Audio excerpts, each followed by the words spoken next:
Anybody that believes they evolved from a rock 4.6 billion years ago, I would say is strongly deluded. You'd have to have years of training and conditioning to believe such a silly idea. 2 Peter goes on to say, where is the promise of his coming? That's what the scoffers are going to say. For since the fathers fell asleep, all things continue as they were from the beginning of the creation. That's an important phrase. The scoffers are going to say, the way things are happening now is the way they've always been happening. Long, slow, gradual processes. The Bible says the scoffers are willingly ignorant. Willingly ignorant. In the Greek, that means dumb on purpose. They're willingly ignorant of how God made the heavens and the earth, and they're ignorant of the flood. Charles Lyell in 1830 wrote this book right here, Principles of Geology. I've got it here on the table. You can come take a look at it. It's all marked up. In this book, you can see his hatred for the Bible kind of ooze off every page. He kept calling it ancient doctrines. He said, oh, you have a scriptural authority. He was mocking them, okay? He called a religious prejudice. He said, men of superior talent, he's talking about himself, who thought for themselves and were not blinded by authority, he used every opportunity he could find to mock the Scriptures. And kids, you won't have to go to college very far before you're going to run into a professor that has this mocking attitude toward God's Word. How many of you had one when you went through school? Seems like their whole goal in life is to destroy your faith. I had a bunch of them when I went to school. They just wanted to destroy your confidence. Well, Charles said his goal was to free the science from Moses. What do you suppose he meant by that? Well, before Charles Lyell wrote his book, everybody looked at the geology, looked at Grand Canyon and said, wow, look what the flood did. He didn't like people interpreting Earth's history in light of the Bible. He wanted them to interpret Earth's history in terms of millions of years. Lyell is the primary guy responsible for inventing what today is known as the geologic column. How many have ever heard of the geologic column before? They divided the Earth up into layers and gave them names, you know. Cenozoic, Mesozoic, Paleozoic, Archaeozoic, all that kind of stuff. Maybe you saw the movie Jurassic Park, named after the Jurassic layer, okay? Each layer of rock was given a name and an age and an index fossil. Now keep in mind, all this was done in 1830 before there ever was a carbon dating, potassium-argon dating, rubidium-strontium dating, lead-208, lead-206, uranium-235, uranium-238. None of those had even been thought of. So they didn't determine these great ages by any radiometric decay method. They just picked the numbers out of the clear blue sky. It's a fact the Earth has many layers of sedimentary rock. That is just a fact. You can see them all over Tennessee here. How'd they get there? Well, there are two interpretations. One group says the layers formed slowly over millions of years. The other group says, no, these layers are all from the flood in the days of Noah. And again, they're always trying to erase that line between the two and make their interpretation become part of the fact. And it's just not, okay? It's just their interpretation, that's all. The geologic column is actually the Bible for the evolutionist. The only place you'll ever find it is in the textbooks. It doesn't exist. This guy admits it. He said, if there were a column of sediments, unfortunately no such column exists. Did you know there is no geologic column? If there was, it'd be 100 miles thick. It doesn't exist. I was preaching years ago in Union Center, South Dakota. Now Union Center is right there. It's not even on the map. And South Dakota puts everything they can find on the map just to kind of fill in the white places, you know. Well, there were 40 people in the whole town. 38 of them came to church. Other two must have been pulling a calf, I reckon. I don't know. But boy, we had a great meeting, and the preacher said, hey, Hovind, let's go down to Rapid City. They've got a bunch of dinosaurs in the museum there. I said, oh, all right, I like dinosaurs. Let's go. So we all drove down to Rapid City. We came to this museum, and a guide met us at the door. He said, hey, folks, would you like me to give you a tour? We said, that would be great, sir. Well, the first place we stopped on the tour was the geologic time chart. So we're standing over there, and the guide said, now, folks, this layer of rock right here is about 70 million years old. Well, my daughter was 12 years old at the time. She raised her hand. She said, mister, how do you know that layer is 70 million years old? He said, honey, that's a good question. We tell the age of the layers by what types of fossils we find in them. They're called index fossils. And by the way, that's correct. That's what the textbook says. Scientists use index fossils to determine the age of rock layers. She said, thank you, sir. We walked around the other side. We're standing over here, and the guide said, now, folks, these bones are about 100 million years old. My daughter raised her hand again. She said, sir, how do you know those bones are 100 million years old? He said, well, honey, we tell the age of the bones by which layer they came from. She said, sir, when we were standing over there, you told me you knew the age of the layers by the bones, and now you're telling me you know the age of the bones by the layers. She said, isn't that circular reasoning? I thought, wow, a chip off the old block. That guy had the strangest look on his face. It was almost as if he were thinking. He looked at my daughter. He looked at me. I wasn't about to help him. I thought, wow, this is going to be good. I have got to hear this. He looked back at my daughter. He said, wow, you're right. That is circular reasoning. He said, I never thought of that before. That fellow drove 50 miles one way that night to come hear me speak in Union Center, South Dakota. The crowd swelled to 39. We set up a chair in the aisle. Afterwards, he talked to me for an hour. He said, Hovind, is everything I believe about geology wrong? I teach this stuff at the college. I said, oh, no, I like geology. I've got a huge fossil collection, rock collection, mineral collection. I teach earth science. I love studying geology. I said, but as far as the layers being different ages, I said, yes, sir, I'm sorry. That is all baloney. It's based on circular reasoning. I'll show you. Here's a textbook that tells the kids to date the rocks by the fossils, and on the very next page it says date the fossils by the rocks. On the next page, and they don't catch it. It's a lie. It's circular reasoning. The intelligent layman has long suspected circular reasoning in the use of rocks to date fossils and fossils to date rocks. The geologist has never bothered to think of a good reply, feeling the explanations are not worth the trouble as long as the work brings results. There's no way simply to look at a fossil and say how old it is unless you know the age of the rocks it comes from. This is Niles Eldredge, one of the most famous evolutionists alive today. This guy said the rocks do date the fossils, but the fossils date the rocks more accurately. You're going to be told that dinosaurs are index fossils for the Jurassic period, 70 million, or Cretaceous, 70 million years ago. That's baloney. Dinosaur bones were found here recently that had blood cells still in them.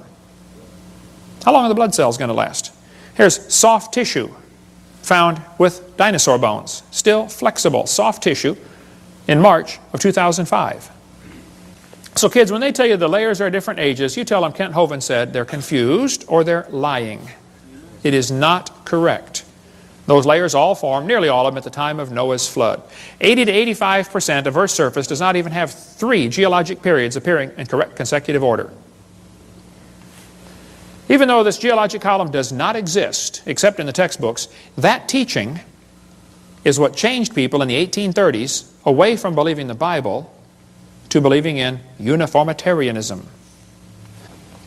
Textbook says there are mutations, and they are the original source of variation in populations. I agree, mutations happen, no question. But mutations do not produce any evolution. Mutations are scrambling up existing genetic code. They're not making anything new.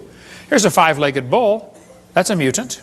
There's no new information added. He already had the information on how to make a leg. It just made one in the wrong place, that's all. It's not new information, it is scrambled information. Here's a short-legged sheep.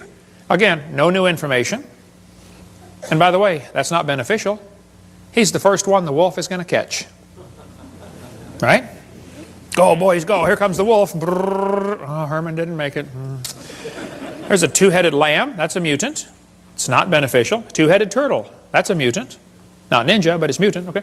Now, he's going to freeze first winter because nobody makes a double-neck turtleneck sweater. He's just not going to make it. Now, scrambling up the letters of the word Christmas will get you all sorts of different words. But it will never get you Xerox, zebra, or queen. The letters aren't available. This textbook shows the kids a 4-wing fly, which, by the way, cannot fly. And it says, boys and girls, normal fruit flies have 2 wings. This mutant has 4. This rare mutation, like most mutations, is harmful. Then it says, beneficial mutations are the raw material for natural selection. Now, hold on a minute. Why don't they show us an example of a beneficial mutation? Why did they tell us about the good ones and not show us a picture of a good one? You know why they didn't show a picture of a good mutation? Because nobody's ever seen one. There's never been one beneficial mutation. I said that in a debate one time, and this atheist said, Hovind, you're lying. He said, I can name a beneficial mutation right now. He said, people in Africa that get sickle cell anemia are less likely to get malaria. I said, that's brilliant, sir. That's like saying if you cut off your legs, you can't get athlete's foot. Then they tell the kids, the peppered moth is proof for evolution. They counted the moths on the trees and found it was 95% light colored and 5% black. Then they burned coal in the factories and the trees turned black. And they counted the moths again. It was only 5% light and 95% black. The problem is the entire story is a lie. They glued dead moths to the tree to take that picture for your kid's textbook. It's right here. Where's this book used at, brother? It's not used anymore. Peppered moth. It's still in the new books, though. Evidence for evolution. Those are dead moths glued on a tree because after 40 years of watching, they found a grand total of 2 moths on the trees. 2 out of, let's see, what's 95% of 2? Wow. I have to do some figuring on that one. They still keep it in the textbooks, though, as evidence for evolution. What's the Tulsa Zoo doing having a peppered moth display? I mean, this is a zoo, for heaven's sake. Why do they push evolution in a zoo? Get the book Icons of Evolution if you want a whole lot more on the history of this peppered moth idea. This textbook says the similarity between the early stages of development of many different animals helped convince Darwin that all forms of life shared common ancestors. Darwin considered this the strongest class of facts in favor of his theory. This was the best evidence Darwin knew of for his theory. The guy who made up this dumb idea is named Ernst Haeckel. Haeckel called this idea we're about to share with you the biogenetic law, which means as animals develop inside the mother, they go through the stages of evolution. All you got to do is memorize the word farm, F-A-R-M, fish, amphibian, reptile, mammal. That's the way they say it happened. The phrase they had for it back then was ontogeny recapitulates phylogeny. Wow, what's all that mean? Well, ontogeny is the growth of the baby. It goes through stages, okay? Recapitulates means it reenacts or does over again. Phylogeny is the evolutionary sequence. This Irish textbook says, the presence of fish-like structures in embryos of different species shows these animals have evolved from fish and share the basic pattern of fish development. It's as if the embryo retains a memory of its origins and starts to copy them during its development. That's the ontogeny recapitulates phylogeny. They tell the kids the embryo, the baby growing in the mother, has gills like a fish. Gills? That's a lie. Those are not gill slits. Those little folds of skin you see on the embryo grow into bones in the ear and glands in the throat. They never have anything to do with breathing. Those are not gill slits. Ernst Haeckel said the turning point in his thinking was when he read Darwin's book in 1860. See, Darwin's book was printed in English in 1859. The next year, it was printed in German, 1860. Haeckel was a German embryology professor. He read the book and said, wow, what a great theory. If only we had some evidence. Well, 9 years later, they still had no evidence. So Haeckel decided to help out. He was going to make some evidence. Haeckel took a drawing of a dog and a human embryo. He was an embryology professor, you know. And he lied. He faked the drawings. He changed them and made them look exactly alike to prove they're related. He just is a bald-faced lie, okay? Haeckel made giant posters of his fake drawings and traveled all over Germany and converted the people to believing in evolution. Which led to the next obvious question, hey, if evolution is true, I wonder which race of humans have evolved the farthest. And guess who the Germans thought it was? Yeah, we'll talk more about that later. Now on top are Haeckel's fake drawings. Underneath are the actual photographs of these animals. He lied. His own university held a trial and convicted him of fraud. He said at the trial, I should feel utterly condemned were it not that hundreds of the best observers and biologists lie under the same charge. This biogenetic law is as dead as a doornail. It's not true. But it can't be taken out of the textbooks for some reason. It's been proven wrong since 1875, and they still keep it in the books. Nobody knows how a mixture of lifeless chemicals spontaneously organize themselves into the first living cell. Paul Davies said, nobody has a clue how life got started from non-living material by itself. There is not even a good theory how it can happen, but the textbooks are going to teach your kids it just happened, okay? They just tell them, hey, it happened. And you can't even consider the option that maybe God made it. Here's what happened. Back in the 50s, two guys, Miller and Urey, decided to figure out how life evolved. So they took a mixture of chemicals and ran it through these tubes and tried to create life in the laboratory. The experiment's been duplicated many, many times, always been a failure.